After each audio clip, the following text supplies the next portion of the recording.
Hello, Bryson, McKinley, and Clara. This is Jamie reading for you Alexander and the Terrible, Horrible, No Good, Very Bad Day.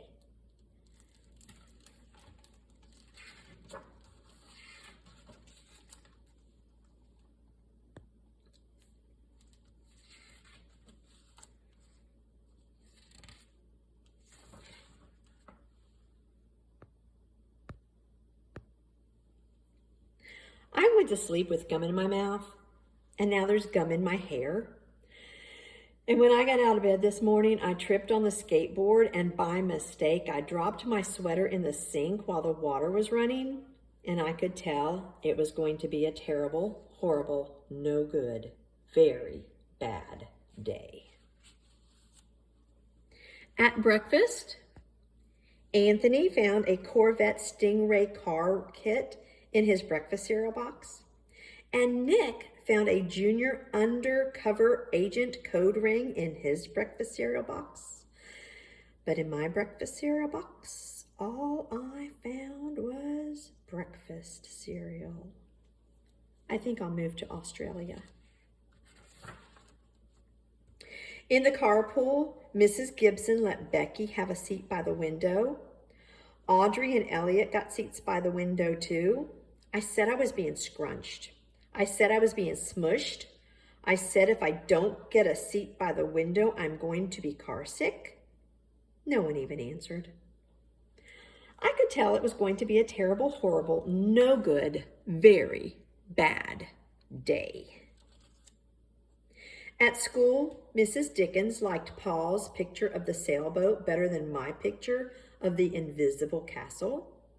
At singing time, she said I sang too loud. At counting time, she said I left out 16. Who needs 16? I could tell it was going to be a terrible, horrible, no good, very bad day. I could tell because Paul said I wasn't his best friend anymore. He said Philip Parker was his best friend and that Albert Moya was his next best friend and that I was only his third best friend. I hope you sit on a tack, I said to Paul.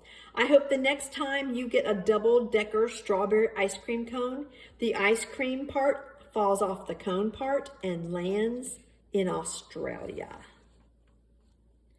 There were 2 cupcakes in Philip Parker's lunch bag, and Albert got a Hershey bar with almonds, and Paul's mother gave him a piece of jelly roll that had little coconut sprinkles on the top. Guess whose mother forgot to put in dessert? It was a terrible, horrible, no good, very bad day. That's what it was, because after school, my mom took us all to the dentist, and Dr. Fields found a cavity just in me. Come back next week and I'll fix it, said Dr. Fields. Next week, I said, I'm going to Australia. On the way downstairs, the elevator door closed on my foot, and while we were waiting for my mom to get the car, Anthony made me fall where it was muddy, and then when I started crying because of the mud, Nick said I was a crybaby, and while I was punching Nick for saying crybaby, my mom came back with the car and scolded me for being muddy and fighting. I'm having a terrible, horrible, no good, very bad day, I told everybody. No one even answered. So then we went to the shoe store to buy some sneakers.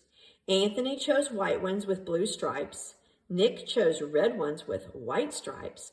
I chose blue ones with red stripes, but then the shoe man said, we're all sold out.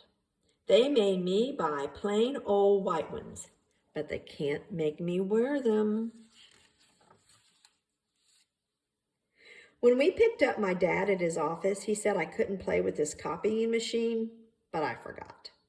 He also said to watch out for the books on his desk, and I was careful as could be, except for my elbow. He also said don't fool around with his phone, but I think I called Australia. My dad said please don't pick him up anymore.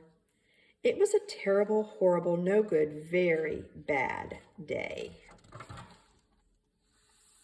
There were lima beans for dinner, and I hate lima beans. There was kissing on TV, and I hate kissing. My bath was too hot. I got soap in my eyes. My marble went down the drain, and I had to wear my railroad train pajamas. I hate my railroad train pajamas. When I went to bed, Nick took back the pillow he said I could keep, and the Mickey Mouse nightlight burnt out, and I bit my tongue. The cat wants to sleep with Anthony, not with me. It has been a terrible, horrible, no good, very bad day. My mom says some days are like that. Even in Australia. The end. I love you.